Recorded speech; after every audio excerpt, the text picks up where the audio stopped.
नमस्कार, स्वागत है आपका राज्यसभा टीवी में। मैं हूं आपके साथ अमृता चौरसिया। शुरुआत मुख्य समाचारों के साथ।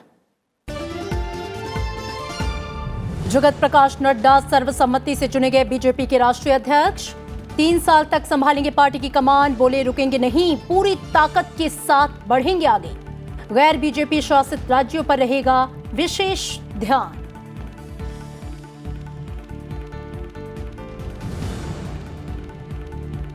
बीजेपी को नई प्रेरणा और नई ऊर्जा देगा जेपी नड्डा का नेतृत्व। प्रधानमंत्री नरेंद्र मोदी ने नई जिम्मेदारियों के लिए दी शुभकामनाएं। कहा, राष्ट्र की आशा आकांक्षाओं को लेकर बीजेपी ने किया खुद का विस्तार। केंद्रीय गृह मंत्री अमित शाह, रक्षा मंत्री राजनाथ सिंह ने दी बधाई।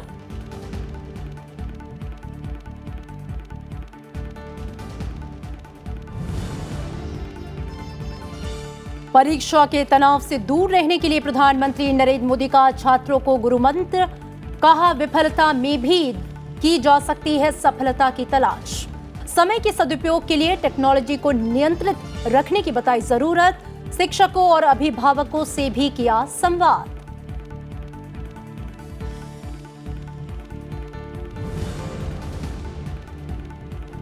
पाकिस्तान को लेकर chief of defence staff general Bipin Rawat का बयान। कहा, दुश्मनों से निपटने के लिए तीनों रक्षा सेवाएं किसी भी विकल्प पर काम करने के लिए तैयार। ब्रह्मोस मिसाइल ले जाने में सक्षम सुखोई 30 MKI के पहले स्क्वाड्रन को भारतीय वायुसेना में किया गया शामिल।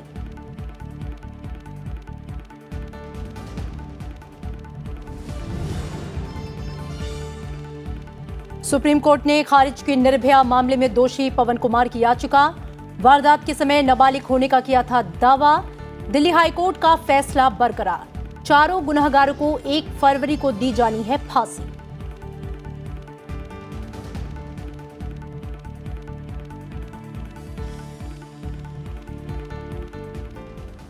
बीजेपी के वरिष्ठ नेता जेपी नड्डा को भारतीय जनता पार्टी का नया अध्यक्ष चुन लिया गया है। पार्टी की परंपरा के अनुसार उन्हें 3 वर्षों के लिए भाजपा का अध्यक्ष चुना गया। उन्होंने लंबे समय से पार्टी की कमान संभाल रहे अमित शाह का स्थान लिया। पार्टी के 11वें राष्ट्रीय अध्यक्ष बने नड्डा अभी तक भाजपा के कार्यकारी अध्यक्ष थे। इससे पहले नड्डा के नाम की घोषणा भाजपा के चुनाव अधिकारी राधा मोहन सिंह ने की।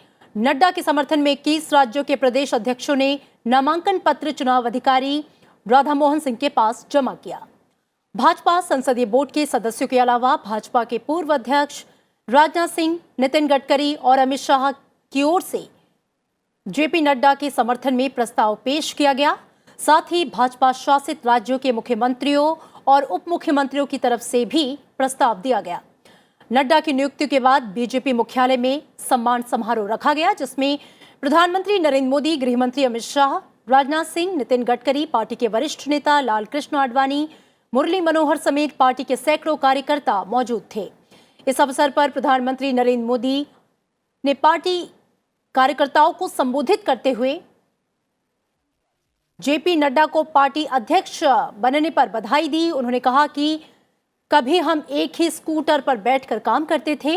उन्होंने कहा कि हम सबके लिए अत्यंत गौरव का विषय है कि राजनीति में जिन आदर्शों और मूल्यों को लेकर हम चले थे, उन्हीं को लेकर और राष्ट्र की आशा आकांक्षाओं को लेकर भाजपा ने अपने आप को ढाल लिया है। प्रारंभ से ही पार्टी का स्वभाव रहा कि पार्टी हॉरिजॉन्टली जितना विस्तार कर सके करते रहना और कार्यकर्ता का वर्टिकल डेवलपमेंट होते रहना चाहिए। तो एक प्रकार से समक्षितिज विस्तार होता चले और दूसरी तरफ कार्यकर्ता का विकास नई नई ऊंचाइयों को पार करता चले। और उसी परंपरा का परिणाम है कि आज भी भारतीय जनता पार्टी को लगातार नई नई पीढ़ी मिलती चली जा रही है और जो अपने कालखंड में उत्तम से उत्तम सेवा करके पार्टी को आगे बढ़ाने में सफल होती है। भारतीय जनता पार्टी के अध्यक्ष के गौरवशाली पद की परंपरा में नड्डा जी 11वें अध्यक्ष बनकर हम सबका आने वाले दिनों में मार्गदर्शन करने वाले हैं। मैं नड्डा जी को हृदय से देश के करोड़ों कार्यकर्ताओं की ओर से बहुत बहुत बधाई देता हूं और शुभकामनाएं देता हूं कि नड्डा जी आइए, आप मोदी जी के नेतृत्व में पूरी पार्टी का मार्गदर्शन करिए और पूरी पार्टी को अनछुए लक्ष्यों तक ले जाने का आपको प्रभु सफलता दे। लगातार भारतीय जनता पार्टी आगे बढ़ती जा रही है बहनों भाइयों, और जन अपेक्षाओं के अनुरूप हमारी सरकार इस समय काम कर रही है। मुझे पूरा विश्वास है जिस जेपी नड्डा जी को हम लोगों ने चुना है वो हमारे और आपके बीच के हैं। वर्षों से मैं जानता हूं, लगातार आम कार्यकर्ता के रूप में उन्होंने काम किया है। उन्होंने भी अपने जिस्म का पसीना बहाया है। जहां तक उनके स्वभाव का प्रश्न है, हर कार्यकर्ता यह कहता है कि हमारे आज के राष्ट्रीय अध्यक्ष श्री जेपी नड्डा जी मृदुभाषी हैं, बहुत ही मिलनसार हैं, और साथ ही मिलनसार ही नहीं, कुशल वक्ता भी हैं। लेकिन निर्णय लेने की जहां पर आवश्यकता होती है, दृढ़ता से निर्णय लेने में भी हमारे जेपी नड्डा नहीं चूकते हैं। मैं आभार व्यक्त करने के लिए खड़ा हुआ हूं। जो प्रेम, जो विश्वास, जो सहयोग आपने मुझ पर किया है, उसके लिए मैं तहे दिल से आप सबका हार्दिक धन्यवाद करता हूं। मैं धन्यवाद करता हूं आदरणीय प्रधानमंत्री जी का, जिन्होंने मुझ पर विश्वास किया है कि विश्व की सबसे बड़ी पार्टी, इस पार्टी के काम को संभालने का और इसको आगे ले चलने का जो उन्होंने विश्वास व्यक्त किया है, उसके लिए मैं तहे दिल से उनका धन्यवाद करता हूं। प्रधानमंत्री नरेंद्र मोदी ने परीक्षा पे चर्चा में भाग लिया। दिल्ली के तालकटोरा स्टेडियम में आयोजित कार्यक्रम में पीएम मोदी ने छात्रों को परीक्षा के तनाव से बचने के लिए कई मंत्र दिए। उन्होंने कहा कि सिर्फ परीक्षा के अंक ही जिंदगी नहीं। पीएम ने चंद्रयान से लेकर क्रिकेट तक उदाहरण देकर छात्रों से संवाद किया। नए सपने, नए संकल्प, दिल्ली के तालकटोरा स्टेडियम में परीक्षा पे चर्चा में भाग लेते हुए प्रधानमंत्री नरेंद्र मोदी ने देश के करोड़ों छात्रों से संवाद किया। प्रधानमंत्री ने छात्रों की परीक्षा संबंधी तमाम आशंकाओं और भ्रम को दूर किया। इस अवसर पर पीएम ने छात्रों को नववर्ष की शुभकामनाएं देते हुए कहा कि 2020 सिर्फ नया वर्ष ही नहीं बल्कि नया दशक भी है, और ये दशक जितना छात्रों के लिए अहम है उतना ही देश के लिए भी महत्वपूर्ण है। प्रधानमंत्री ने चंद्रयान 2 का उदाहरण देकर समझाया कि कैसे विफलता से निपटा जा सकता है। अब सब रात को जाग रहे थे। कभी कभी विफलता हमको ऐसा कर देती है। उस दिन मैं भी वहां मौजूद था। कुछ लोगों ने मुझे, मैं आज सीक्रेट बताता हूं, कुछ लोगों ने मुझे बताया था कि मोदी जी आपको वहां इस कार्यक्रम में नहीं जाना चाहिए क्योंकि इसमें कोई श्योरिटी नहीं है। मैं खुद को समझा नहीं पा रहा था और इसलिए मैं सुबह उन साइंटिस्टों को फिर से इकट्ठा किया, मेरे भाव मैंने व्यक्त किए, उनके परिश्रम को जितनी सराहना की जा सकती है की, देश के सपनों की बातें की। एक पूरा माहौल बदल गया और वहां बदला ऐसा नहीं, पूरे हिंदुस्तान का बदल गया। क्या प्रधानमंत्री ने छात्रों के साथ संवाद में टेक्नोलॉजी के इस्तेमाल पर जोर दिया, लेकिन टेक्नोलॉजी का गुलाम न बनने की सलाह दी। उन्होंने कहा कि आज विज्ञान और तकनीक ने जीवन को बदल दिया है। साथ ही स्मार्टफोन के बढ़ते इस्तेमाल से पारिवारिक मूल्यों में गिरावट पर चिंता भी जताई। विज्ञान और टेक्नोलॉजी ने पूर्ण रूप से जीवन को बदल दिया है। एक प्रकार से जीवन भी टेक्नोलॉजी ड्रिवन हो गया है और इसलिए टेक्नोलॉजी का भय ये कतई अपने जीवन में आने नहीं देना चाहिए। टेक्नोलॉजी हमारा समय चोरी कर जाए, टेक्नोलॉजी हमें खींच के ले जाए, इससे हमें बचना चाहिए। हमारे में वो ताकत होनी चाहिए कि मैं टेक्नोलॉजी को मेरे कब्जे में रखूंगा, मैं टेक्नोलॉजी को मेरी इच्छा के अनुसार उपयोग करूंगा। इसके लिए भी परीक्षा पे चर्चा में करीब 2000 छात्रों ने हिस्सा लिया। वहीं दुनिया के 27 देशों के लोग भी इस कार्यक्रम से जुड़े रहे। परीक्षा पे चर्चा का ये तीसरा संस्करण था।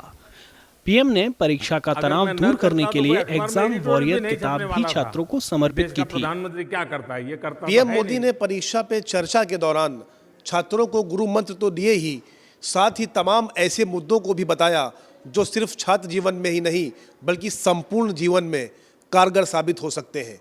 इस दौरान उन्होंने तमाम ऐसे अनछुए पहलुओं का भी जिक्र किया जिसको अपना करके जीवन में एक सफल इंसान बना जा सकता है।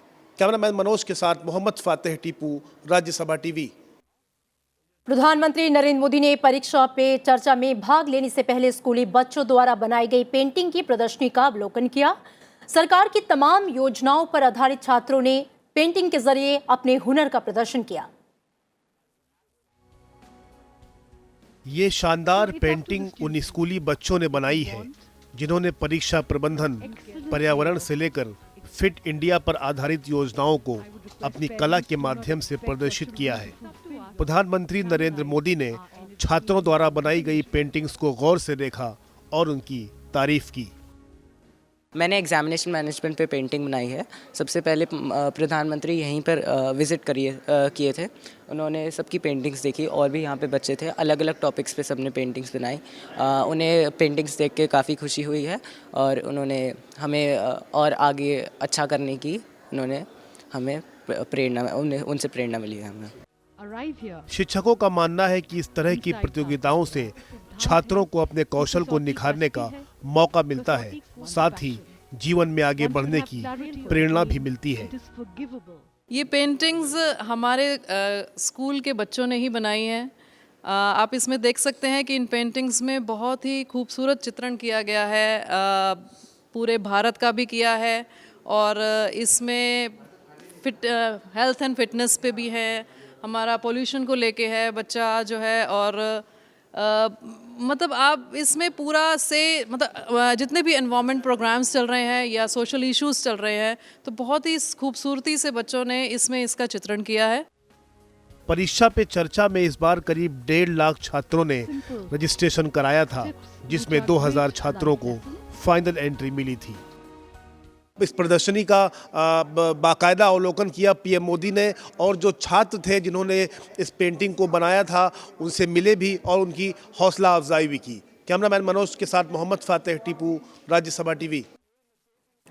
2020-21 के केंद्रीय बजट की छपाई परंपरागत हलवा समारोह के साथ आज शुरू हो गई।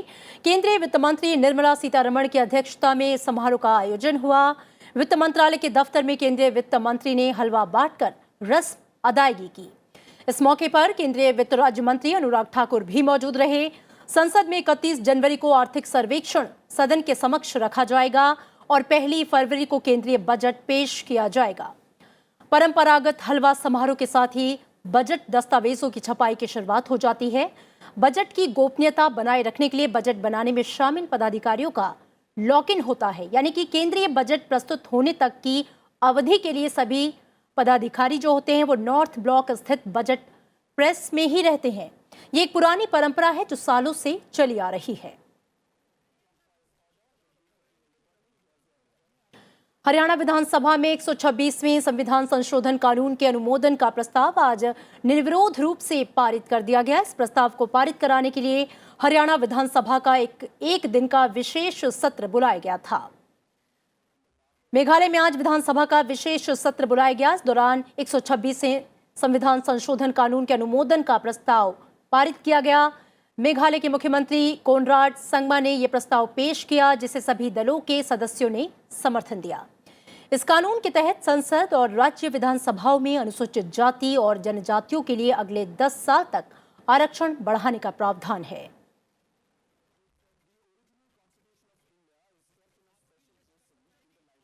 आंध्र प्रदेश विधानसभा में आज राज्य की 3 राजधानियों की योजना को मूर्त रूप देने से जुड़ा विधेयक पेश किया गया। विपक्ष के विरोध के बीच आंध्र प्रदेश विधानसभा ने 3 राजधानियां बनाने के प्रस्ताव को मंजूरी दी। प्रस्ताव के मुताबिक अमरावती को विधायी, विशाखापत्तनम को कार्यकारी और कर्नूल को न्यायिक राजधानी बनाया जाएगा। आंध्र प्रदेश विकेंद्रीकरण और सभी क्षेत्रों के समान विकास अधिनियम 2020 को नगर प्रशासन और शहरी विकास मंत्री बी सत्यनारायण ने पेश किया।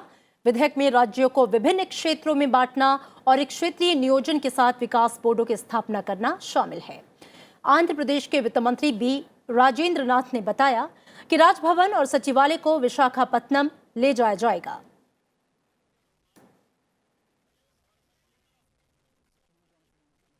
राज्यसभा के सभापति एम वेंकैया नायडू ने बीजेपी सांसद चौधरी बीरेंद्र सिंह का इस्तीफा स्वीकार कर लिया है। पूर्व केंद्रीय मंत्री चौधरी बीरेंद्र सिंह राज्यसभा में हरियाणा राज्य का प्रतिनिधित्व कर रहे थे।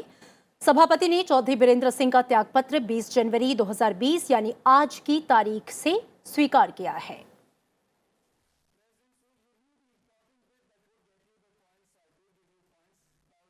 उपराष्ट्रपति एम वेंकैया नायडू ने शास्त्रीय भाषाओं को संरक्षित करने और बढ़ावा देने की आवश्यकता पर जोर दिया। आंध्र प्रदेश के नेल्लोर दौरे के पहले दिन उपराष्ट्रपति ने तेलुगु विद्वानों के साथ बातचीत की और तेलुगु भाषा के प्रचार प्रसार के साथ centre of excellence for studies in classical Telugu के विकास पर चर्चा की। इस दौरान उपराष्ट्रपति ने कहा कि शास्त्रीय भाषा हमारे सभ्यगत मूल्य और प्राचीन विचारों को समझने में मदद करता है। उपराष्ट्रपति ने कहा कि हमारे पास विरासत में मिला खजाना बहुत कीमती है और यदि हम इसे संरक्षित नहीं रख पाते हैं तो ये बहुत बड़ी क्षति होगी। उपराष्ट्रपति ने भारत में बोली जाने वाली 40 से अधिक भाषाओं के लुप्त होने पर भी चिंता जताई। उपराष्ट्रपति यहां पे स्वर्ण भारत ट्रस्ट की ओर से आयोजित भवन विजयम कार्यक्रम में पहुंचे। यहां तेलुगु में नाट्य कला का प्रदर्शन किया गया। उपराष्ट्रपति नेल्लोर के 2 दिवसीय दौरे पर हैं। मंगलवार को भी वो कई कार्यक्रमों में शिरकत करेंगे।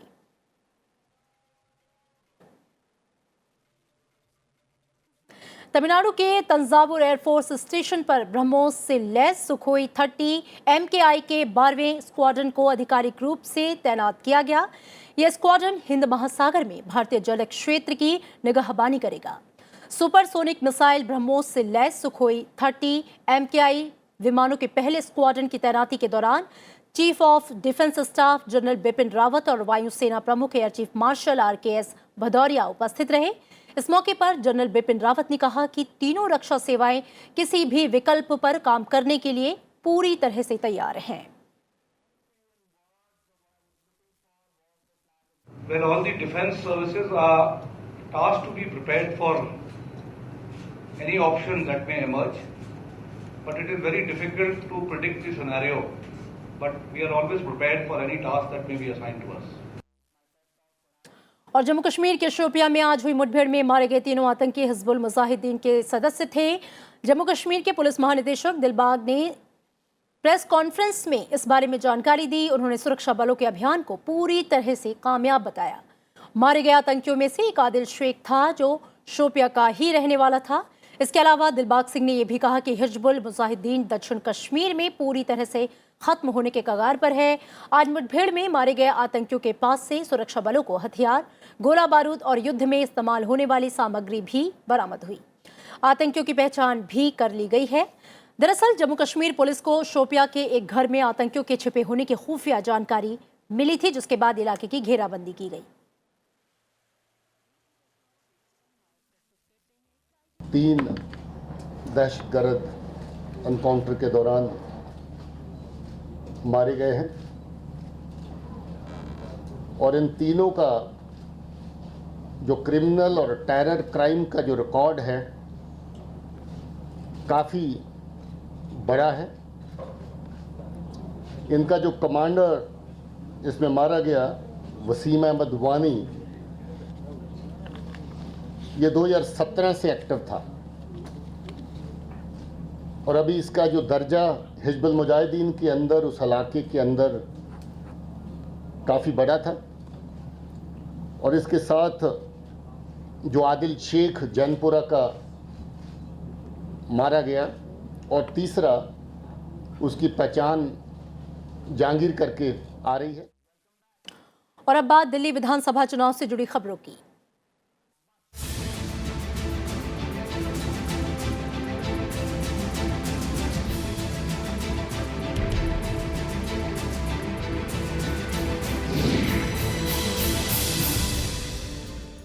दिल्ली में अगले महीने होने वाला विधानसभा चुनाव भारतीय जनता पार्टी, जेडीयू और लोक जनशक्ति पार्टी के साथ मिलकर लड़ेगी। बीजेपी 2 सीट जेडीयू और 1 सीट एलजेपी के लिए छोड़ेगी। बुराड़ी और संगम विहार सीट पर जेडीयू का उम्मीदवार होगा, तो वहीं सीमापुरी विधानसभा सीट पर एलजेपी अपने उम्मीदवार को उतारेगी। हालांकि अभी उम्मीदवारों के नामों का ऐलान होना बाकी है। बीजेपी जल्द ही बाकी 13 उम्मीदवारों के नामों का ऐलान करेगी। दिल्ली के मुख्यमंत्री अरविंद केजरीवाल नई दिल्ली विधानसभा सीट से आज नामांकन दाखिल नहीं कर पाए। रोड शो देरी तक चलने की वजह से अरविंद केजरीवाल समय पर नामांकन भरने के लिए नहीं पहुंच सके। दिल्ली के मुख्यमंत्री कल नामांकन दाखिल करेंगे। इस दौरान उन्होंने वाल्मीकि मंदिर से पटेल चौक तक रोड शो निकाला और लोगों को संबोधित किया। दिल्ली विधानसभा चुनाव के लिए नामांकन दाखिल करने का कल आखिरी दिन है।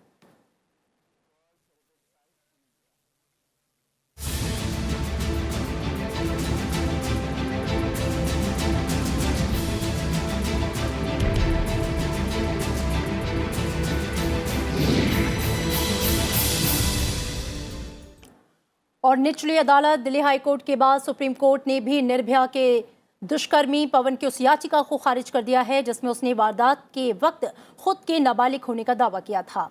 कोर्ट ने कहा कि याचिका में कोई नया आधार नहीं है। सुप्रीम कोर्ट की विशेष बेंच ने सोमवार को पवन के वकील एपी सिंह से सवाल किया कि पुनर्विचार याचिका में भी आपने यही मामला उठाया था। अब इसमें नई जानकारी क्या है और क्या ये विचार करने योग्य है? एपी सिंह ने दलील दी कि पवन के उम्र संबंधी दस्तावेजों की जानकारी पुलिस ने जानबूझकर छिपाई। हाईकोर्ट ने भी तथ्यों को नजरअंदाज किया, लेकिन कोर्ट ने सभी दलीलों को खारिज कर दिया। और बिहार के बहुचर्चित मुजफ्फरपुर शेल्टर होम मामले में दिल्ली की साकेत कोर्ट ने मुख्य आरोपी ब्रजेश ठाकुर को दोषी पाया है। यौन शोषण के मामले में कोर्ट ने 20 आरोपियों में से 19 को दोषी पाया। कोर्ट ने सजा का ऐलान 28 जनवरी को वो करेगा। ब्रजेश ठाकुर पर नाबालिग बच्चियों और युवतियों के यौन शोषण के आरोप थे। ये पूरा मामला बिहार के शेल्टर होम में नाबालिग बच्चियों और युवतियों से दुष्कर्म से जुड़ा हुआ है। सुप्रीम कोर्ट के आदेश पर इस पूरे मामले की सुनवाई दिल्ली की साकेत जिला अदालत में पूरी हुई। Vodafone Idea, Tata tele services और भारतीय एयरटेल ने दूरसंचार विभाग के साथ भुगतान अनुसूची पर बातचीत करने की मंजूरी के लिए सुप्रीम कोर्ट में याचिका दायर की है। इन कंपनियों ने सुप्रीम कोर्ट से अपने पहले के आदेश में संशोधन करने का आग्रह किया है। कंपनियों ने कोर्ट से कहा कि उन्हें दूरसंचार विभाग के साथ चर्चा करने और भुगतान करने के लिए उपयुक्त समय सीमा दी जाए। इससे पहले सुप्रीम कोर्ट ने भारतीय एयरटेल, वोडाफोन आइडिया समेत अन्य कंपनियों की पुनर्विचार याचिकाओं को खारिज कर दिया था। कोर्ट के पहले के आदेश के मुताबिक दूरसंचार कंपनियों को 23 जनवरी तक यानी कि अगले 3 दिन में लाइसेंस, स्पेक्ट्रम शुल्क और ब्याज के तौर पर 1,47,000 करोड़ रुपए चुकाने हैं।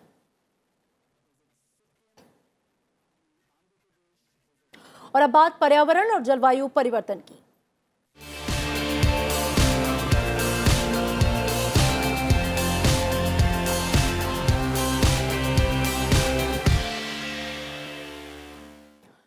अफगानिस्तान के बामियान प्रांत के पुरातात्विक खजाने को पहले जिहादियों ने बम से उड़ाया और अब जलवायु परिवर्तन नई चुनौती बनकर सामने आ रही है। हिंदकुश पर्वतमाला के बीच में बसी बामियान घाटी में सदियों पुरानी बुद्ध की मूर्तियां तबाह होने के बाद आज भी कई गुफाओं में मंदिर, मठ और बुद्ध की पेंटिंग मौजूद है। विशेषज्ञों का कहना है कि पहले सूखा और उसके बाद भारी बारिश और बर्फ के अत्यधिक पिघलने से ऐतिहासिक कला और वास्तुकला के लिए जोखिम पैदा हो गया है। 2016 में संयुक्त राष्ट्र की रिपोर्ट में ढांचे के गिरने और उसके गंभीर कटाव को लेकर चेतावनी दी गई। रिपोर्ट में इसे सीधे जलवायु परिवर्तन से जोड़ा गया था। रिपोर्ट के मुताबिक यहां मौसम में बड़ा बदलाव आया है, जिसकी वजह से यहां कटाव तेज हो गया है।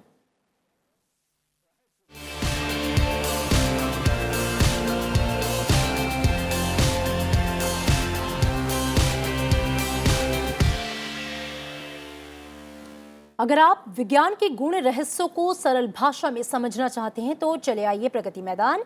यहां आपको भारत के परमाणु कार्यक्रम से लेकर दुनिया के वैज्ञानिक परिदृश्य की जानकारी मिलेगी।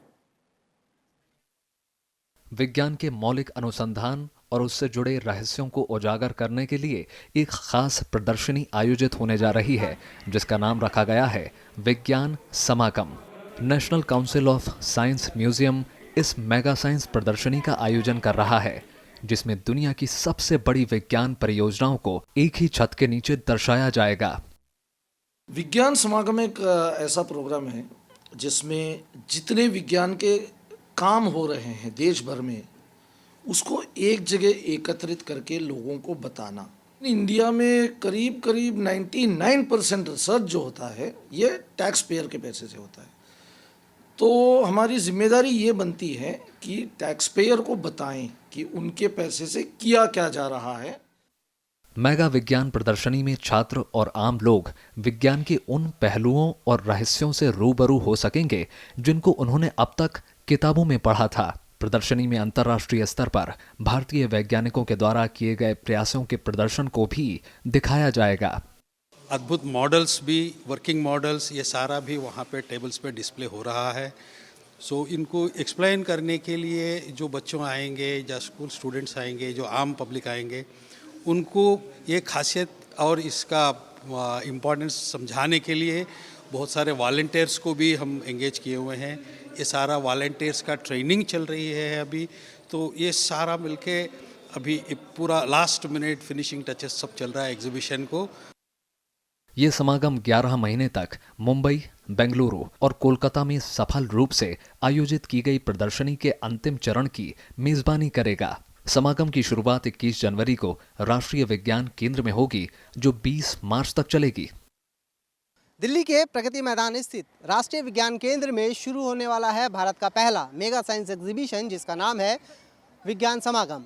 ये समागम 21 जनवरी से 20 मार्च तक चलेगा, जिसके दौरान छात्र विज्ञान से जुड़ी उन थ्योरीज को और रहस्यों को बहुत ही आसान भाषा में समझ सकेंगे, जो वो अब तक किताबों में पढ़ते आए हैं। कैमरामैन विजय सिंह के साथ भरत सिंह दिवाकर, राज्यसभा टीवी, नई दिल्ली। स्वर्ण भारत ट्रस्ट की मैनेजिंग ट्रस्टी दीपा वेंकट को आज चैंपियंस ऑफ चेंज अवार्ड 2019 से नवाजा गया। दिल्ली के विज्ञान भवन में आयोजित कार्यक्रम में पूर्व राष्ट्रपति प्रणब मुखर्जी ने उन्हें यह सम्मान दिया। दीपा वेंकट एक व्यवसायी और सामाजिक कार्यकर्ता हैं। चैंपियंस ऑफ चेंज अवार्ड उन लोगों को दिया जाता है जो स्वच्छ भारत अभियान और सामाजिक एकता के लिए काम कर रहे हैं। ये अवार्ड सरदार वल्लभ भाई पटेल के एक भारत श्रेष्ठ भारत के दृष्टिकोण से प्रेरित है। विजेताओं का चयन पूर्व मुख्य न्यायाधीश और राष्ट्रीय मानवाधिकार आयोग के पूर्व अध्यक्ष की सदस्यता वाली निर्णायक समिति ने किया है। और इसी के साथ इस बुलेटिन में फिलहाल है वक्त एक ब्रेक का। ब्रेक के बाद देखिए हमारा खास कार्यक्रम देश देशांतर।